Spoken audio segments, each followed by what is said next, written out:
ভাঙাচোরা সড়কে জোড়াতালির কাজ করতে গিয়ে এখন যেন বিটুমিন ছোঁয়ানোর জায়গা নেই, তাই পিচের বদলে দেওয়া হয়েছে ইটের সলিং। যশোর থেকে উত্তরবঙ্গে সড়কপথে যাতায়াতের একমাত্র পথ যশোর ঝিনাইদহ মহাসড়কের চুরুমনকাঠি বাজার অংশের গোটা সড়কটির চিত্র এমন।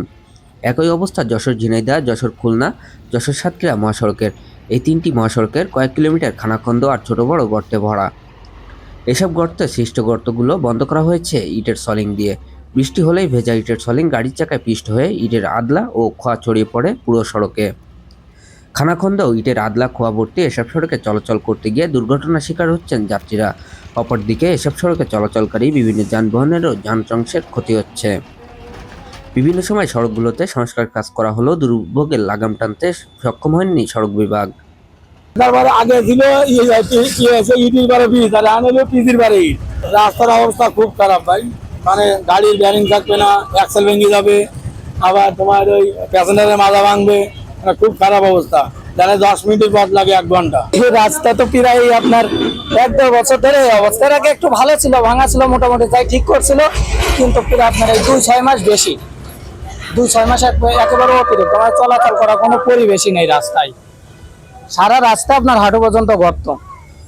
আর এই পিচ যেখানে যা করার দরকার করতেছে না, আচ্ছা সলিং করে যাচ্ছে, মানে কি বলবো, হ্যাঁ পিচের পরে এটা সলিং করে যাচ্ছে। অনেকদিন ধরে রাস্তাটা খুব খারাপ অবস্থায় আছে। বারবার আসে, তাদের মতো করে ফুটিং করে চলে যায়, 2-1 দিন যাওয়ার পরে আবার রাস্তাগুলো ভেঙে যায়। সর্বশেষ এইভাবে চলতে সর্বশেষ এই সলিং রাস্তা করেছে। এই সলিং করার জন্য আরো বেশি সমস্যা আছে। ধুলোবালি উঠতেছে, এখানে খাবারের দোকান আছে, খাবারের দোকানে ধুলোবালি যাচ্ছে, মানুষ খাবার খেয়ে অসুস্থ হয়ে পড়তেছে। যেখানে গাড়ি, এই যে উঁচু নিচে রাস্তা, গাড়ি ভাঙচুর হচ্ছে, গাড়ির ক্ষতি হচ্ছে। আমরা অবশ্যই স্থায়ী সমাধান চাই। সলিং হিয়ারিং বিনে দিয়ে গেছে, এই রাস্তা বৃষ্টি বাড়লার কারণে অনেক ক্ষয়ক্ষতি হয়ে গেছে, জায়গায় জায়গায় অনেক গর্ত হয়ে গেছিল, যার কারণে অনেক হাই লোডের গাড়ি ট্রাক চলাচলের কারণে মানুষই তারপরে যাতে না পারে ভেঙেছে, তারপরে গাড়ির পাতি ভেঙে যায়। এই কারণে যারা কাজ পেয়েছে আব্দুল মোমেন গ্রুপ, এনারা ওনাদের নিজ অর্থায়নে এই রাস্তাটা হিয়ারিং বিনে দিয়ে গেছে, যাতে একটু চলাচল পরিবেশ। কবে হাইওয়ে রোড, বিশ্ব রোড কবে হবে এর কোনো নিশ্চয়তা নেই, কবে হবে, কিন্তু আশা করি কাজ অতি দ্রুতই হবে। আর যত দিন না হয় জনগণের ভোগান্তি শেষ হবে না। সড়ক ও জনপথ অধিদপ্তর সূত্রে জানা গেছে, যশোর খুলনা মহাসড়কে 10 কিলোমিটার, যশোর সাতক্ষীরা মহাসড়কে নাবারণ থেকে বাগাচাড়া পর্যন্ত 7 কিলোমিটার, যশোর ঝিনাইদহ মহাসড়কের কালীগঞ্জ পর্যন্ত 10 কিলোমিটার সড়কে এমন খানাখন্দের সৃষ্টি হয়েছে। এছাড়া যশোর ঢাকা মহাসড়কের মনিহার অংশের 1 কিলোমিটার অংশের বেহাল দশা হয়েছে। এর মধ্যে যশোর ঝিনাইদহ মহাসড়কে আলাদা প্রজেক্টের আওতায় 6 লেনের উন্নতিকরণের কাজ চলমান রয়েছে।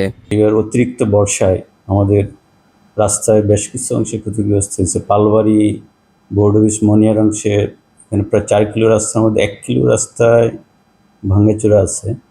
বেনাপুর রাস্তা 38 কিলোমিটার, কিন্তু এর মধ্যে 2টা স্পটে, পোলেরহাট এবং লালজনী রেল ক্রসিং, এই 2টা স্পটে 500 বা 1 কিলোমিটারের মধ্যে রাস্তা ক্ষতিগ্রস্ত আছে। আর হলো খুলনা রাস্তা আমাদের, যেটা যশোর খুলনা নামে পরিচিত, N7, এটাতে ক্ষতিগ্রস্ত একটু বেশি। 38 কিলোমিটার রাস্তার মধ্যে আমাদের প্রায় 10 কিলোমিটার বিভিন্ন অংশে ক্ষতিগ্রস্ত আছে। এগুলোর মধ্যে আমরা হলো তাৎক্ষণিক জরুরি ব্যবস্থা হিসেবে আমরা ডিপার্টমেন্টালি নিজস্ব ট্রাক ব্যবহার করে মেনটেন্যান্স করে থাকি। সেটা হলো আমাদের একদম প্রিলিমিনারি কাজ। তারপর হচ্ছে আমাদের কিছু আছে যে পিএমপি মাইনর থেকে হয় এবং কিছু পিএমপি মেজর থেকে হয়। পিএমপি মেজর ওই রাস্তায় গত বছর 4 কিলোমিটার রাস্তা আমাদের ঢালাই হয়েছে। এইবার আরও 2.5 কিলোমিটার রাস্তার ঢালাইয়ের কাজ দরপত্র প্রক্রিয়াধীন আছে। আরেকটা হচ্ছে পিএমপি মাইনর, যেটাতে আমরা অলরেডি বরাদ্দ চেয়েছি ইমার্জেন্সি ফান্ড থেকে। সেই বরাদ্দ পেলে আমরা কার্যক্রম হাতে নেব। ইমার্জেন্সি রিপেয়ার, মনে করেন যে আমার বৃষ্টি হচ্ছে, যখন বৃষ্টি হয় তখন তো আমি বিটুমিনাস কাজ করতে পারবো না। তখন রাস্তা যদি আমি যদি ইমিডিয়েটলি কোনো কাজ না করি, তখন কি হয় যে পাবলিকের একটা ভোগান্তি হয় এবং হচ্ছে যেটা ক্ষতি হচ্ছে, ক্ষতিটা আরও বেড়ে যায়।